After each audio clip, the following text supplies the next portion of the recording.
Alright, well, this is pretty much very simple. This is how to make a paint tool without, well, going the free models and doing it that way. So workspace, we got a model right here. This is the only thing we can paint. That's why it's named paintable, right? Everything else can't be painted, right? Alright, so in here, when we go into the starter pack, we've already kind of created a little tool. We have paint, and this is the color. And grade now it's 0, so that means you try to paint something, it's probably not going to paint anything. So when you equip it and you click on it, so this is script.parent.equip. This checks if it's equipped. When it's equipped, it runs. When it's clicked, it runs. It gets the mouse, and if the mouse is nothing, then it just ends. But if it is, well, then if the target's name is paintable, then local color equals script.parent.color. And then and then you have to put color.value, and whatever the value is, it sets that as a color. If there is no value, then there's no color. That's pretty self-explanatory. So this is the value right here that's getting. Now, how does it change the value? Well, that's where our storage UI comes in. So here, it's just local player equals skin.label the local player. If player character find first child paint is nil, then except that basically this is makes it so that it turns invisible when the paint when you don't have the paint equipped.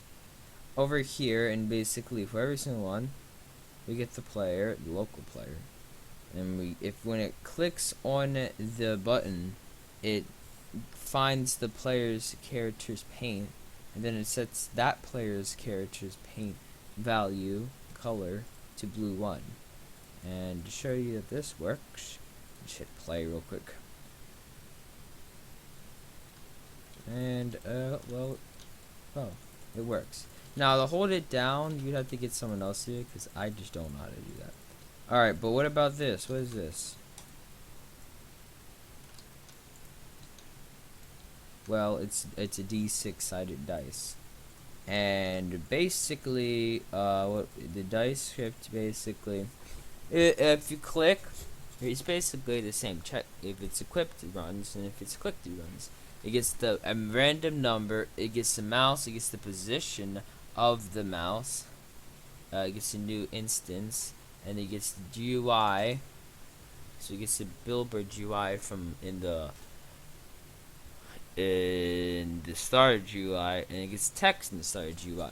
And if the target doesn't exist, then it just stops.